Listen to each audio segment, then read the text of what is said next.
Just a few hours ago, they were still living in the United States. Forcibly deported back to their country, Guatemala. There, these citizens were undocumented. The majority are men. Some women. And a few families with young children.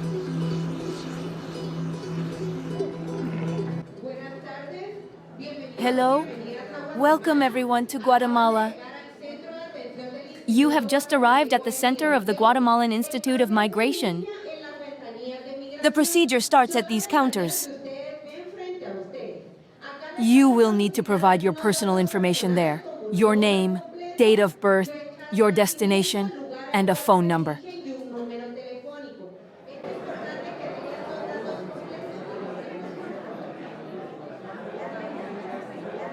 A massive wave of deportations that the Guatemalan state is trying to manage in this center, which handles up to 5 flights and 800 forced returns per day.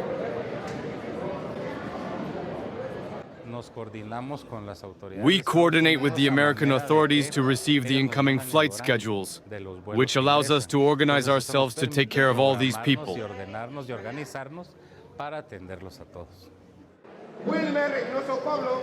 The deportees are called one by one. They retrieve the few belongings they had on them when they were arrested in the United States.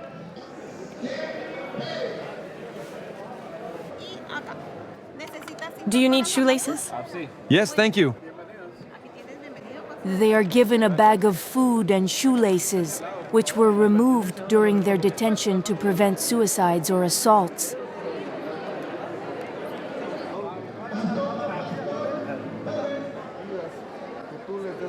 Lord, give them hope again.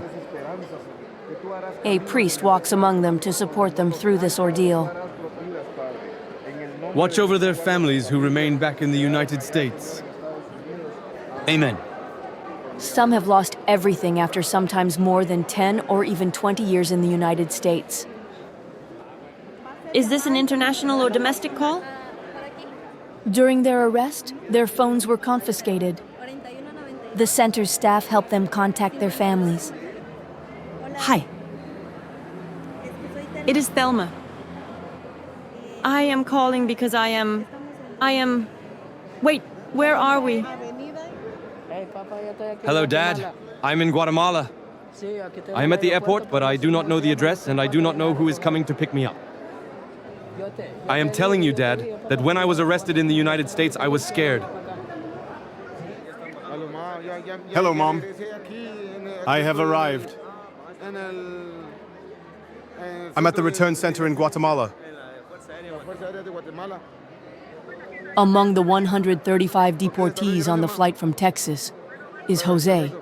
He's 32 years old. I worked hard.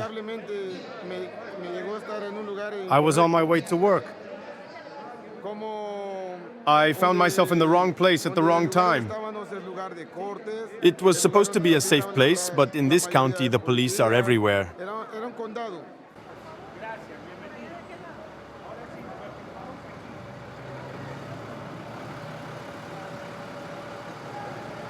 As he leaves the center, Jose reunites with his mother, whom he hasn't seen in 12 years.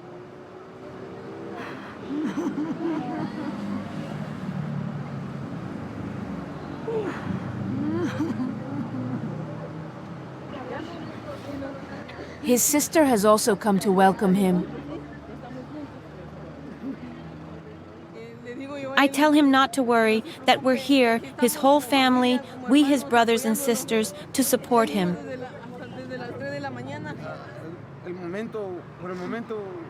For now, I'm trying to stay positive and calm. We need to move forward, but for now I'm a bit confused and traumatized.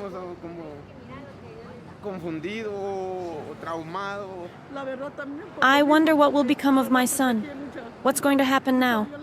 Honestly, the truth is that there's a lot a lot of violence in our country.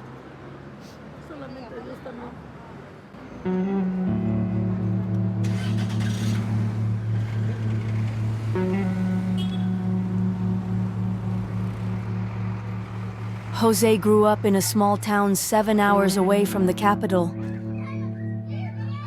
His mother raised him alone with his 3 brothers and sister.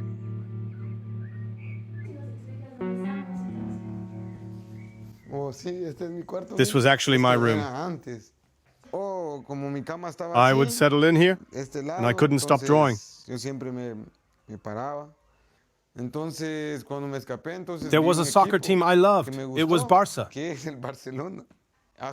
I painted it, and my mother never erased it.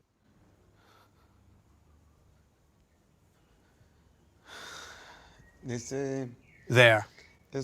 That's my first diploma. With his high school diploma and a computer science degree in hand, Jose looked for work in Guatemala for 2 years. In vain. From 2006, I couldn't see a future here anymore, even with a degree. Who knows? I might never have emigrated if I had been given the chance to work. In the United States, Jose was a mason. Hello, my dear. How are you? And you? Jose has been separated from his 7-year-old son. Is the little one okay? He's fine. That's good. And from his wife, Alba, who remained in the United States, 4,000 kilometers away. We're blurring her face, because she too could be deported. It's not easy, but well, I'm trying to keep hope as you taught me. But it's sad.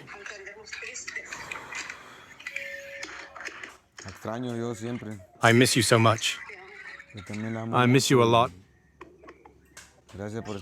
Thank you for always being there for me, and thank you for being by my side today when I need it the most.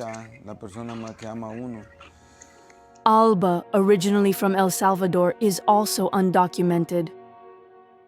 Since his departure, she has to work twice as hard to make ends meet. 15 hours of cleaning a day for $2,000 a month. Once the rent is paid, she has $500 left to live on with her son. All right, honey, I'll let you get back to work. I won't hold you up any longer. Bye, sweetheart. Bye. Bye. Bye. Bye, mami.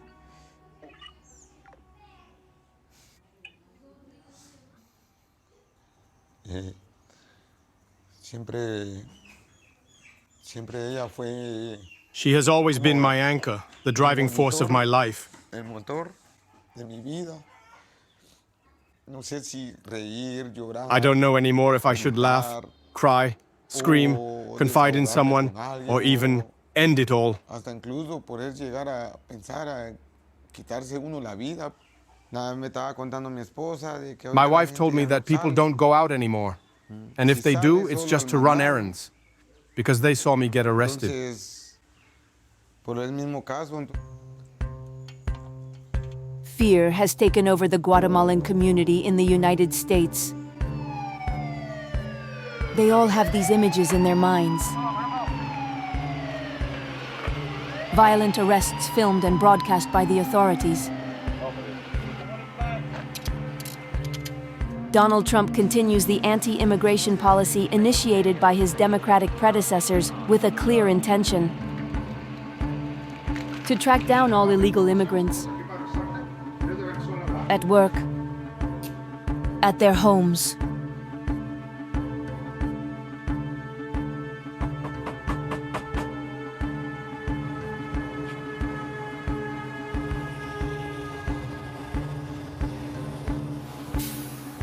One in 5 Guatemalan nationals lives in the United States. There are over 4 million of them, including about 700,000 undocumented immigrants.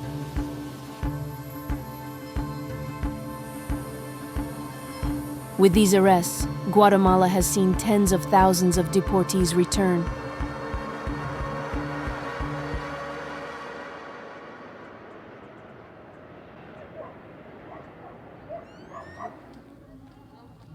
Upon their return, some find themselves in dire situations.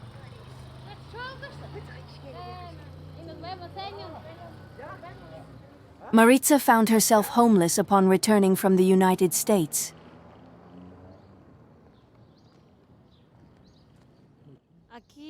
This was the entrance to the house. Here we had the kitchen. She mortgaged her house to the local mafia to pay the smuggler who took her to the United States. On this side was my daughter's bedroom. Her bed. This is where she took her first steps. We have many memories of this place. It's very hard to relive them. Maritza was never able to work in the United States or achieve her American dream. Upon her return to Guatemala, lacking money to pay her debt, she had to give up her house to the mafia, who demolished it to sell the land.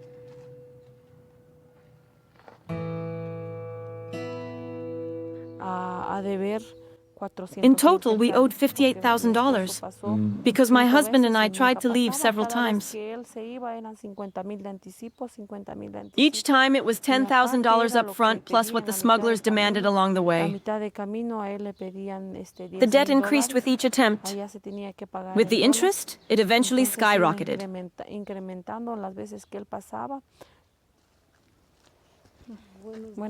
Hello, how are you?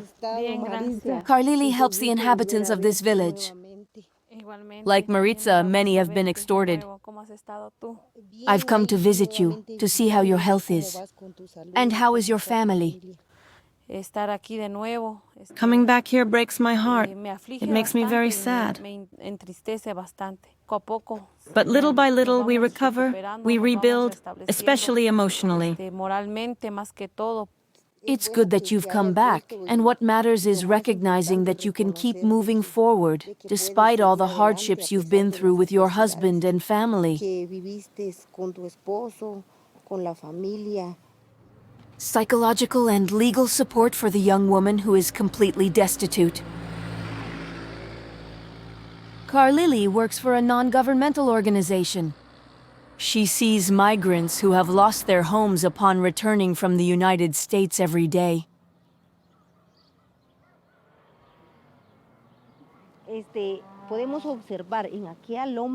You see those houses on that hill?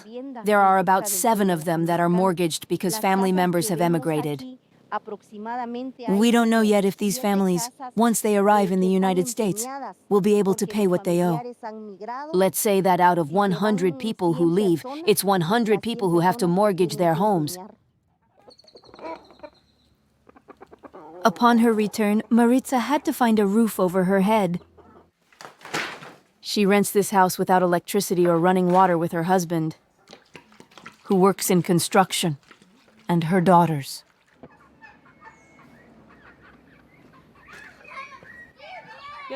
Camilla, take the laundry, put it on the chair. Here, Camilla. Today, the mother still has a debt of $20,000. She worries about the future of her daughters. To this ordeal, another even more serious one is added. In December, I was diagnosed with mouth cancer. It's very hard. Much too difficult. And I tell myself that I shouldn't waste the chance to live, which God has given me again. I can't see myself without my daughters. I can't see my daughter's future without me.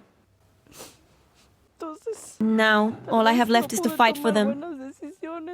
I didn't make the right decisions. The American dream has destroyed us. It's a dream that disintegrates families, that only brings anxiety.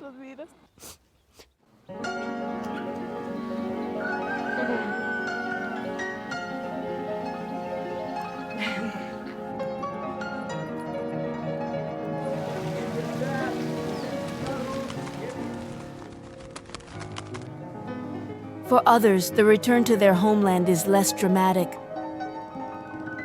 Leo spent 2 years in the United States. Hello? Hi, would you like a little souvenir? No thanks, that's kind of you.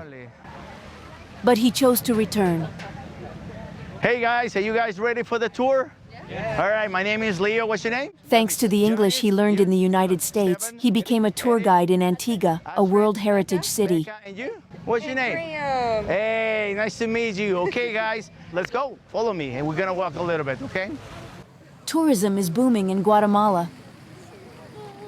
Antigua, Guatemala pretty much is surrounded from a lot of volcanoes. The Pacaya erupts every 4 or 5 years. The last one eruption was like 4.5 years ago. So run. So we're expecting to erupt anytime soon. Today, Leo earns $500 a month. He knows he could earn much more in the United States. So as you can see right here, we have the church that we call it the Capitol. Yet Leo wouldn't leave again for anything in the world. I'm not making myself rich, but I'm helping my people, which gives me more back than more money. Free country is Guatemala. Over there, I didn't feel free. I felt like there's a lot of racism, it's a lot of separatism. It just splits people. And over there in the U.S., there's a lot of that.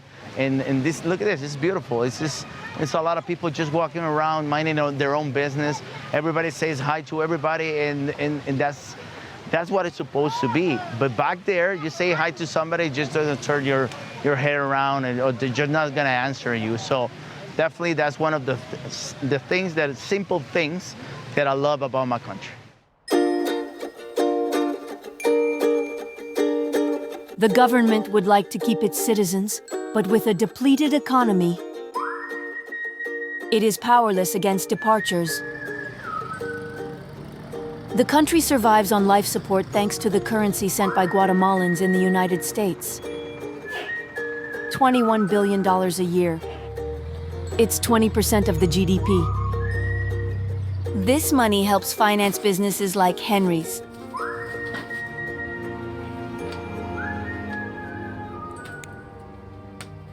It's for a cement order. I opened the store here because there was a real need. This place is a hamlet. There's nothing around. The nearest village is 20 minutes away. Many people had to travel to find what they were looking for. For them, it's more convenient to have everything on site. To open his hardware store, he obtained a $13,000 loan from a cooperative started by Guatemalans living in the United States.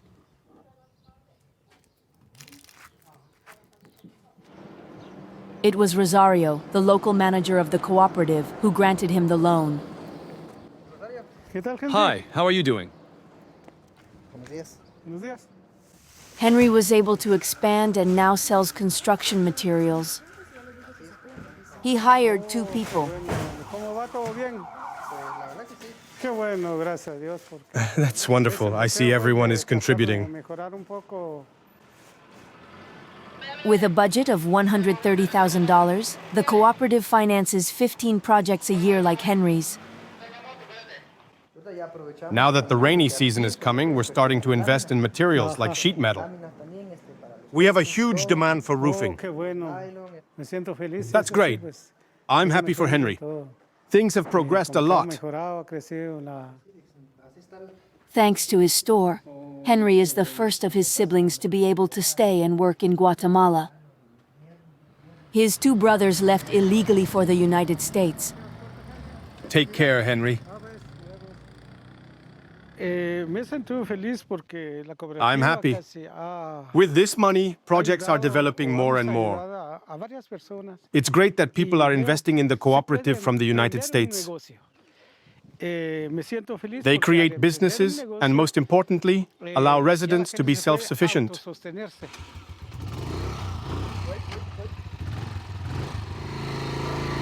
Almost all families in Guatemala also live off the money sent by the diaspora in the United States.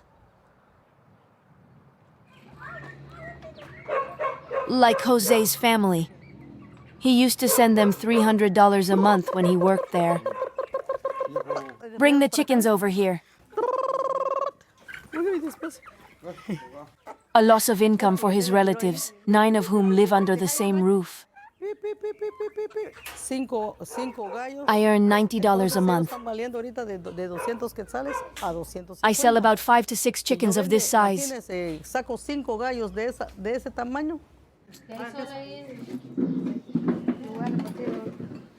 Ahí está. Con picante. I missed Sí, that. mucho picante. The chili pepper, the tortillas. Las tortillas, exacto, las tortillas. The money Jose sent was also used to pay for his mother's diabetes treatment.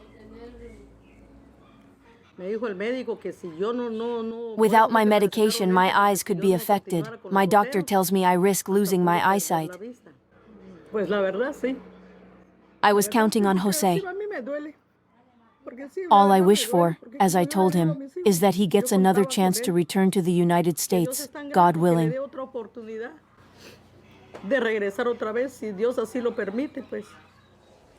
Me siento como un poco. I feel indebted to her because she's the one who raised me, fought for me, and has been with me my entire life. Me ha criado, me ha luchado y me ha criado durante toda mi vida. Entonces siento que todavía I still owe her this debt. Entonces, sí, So I'm going to fight to be able to leave again. sí, pienso luchar para poder regresar. Jose would like to leave legally this time. Since he has a son born in the United States, he might be able to get a visa to return there. It's this way, this way. Este. He first needs to obtain new papers in Guatemala. The old ones had expired after 12 years of exile. Estoy feliz y contento de That's haber it, I'm obtenido happy I have my mi identification card. de etapa, como por ejemplo, It's a new step, empezar de and cero, most importantly, empezar I'll de finally cero be able to move forward. y seguir adelante, más que todo. Whatever happens, Jose is determined to reunite with his son and wife.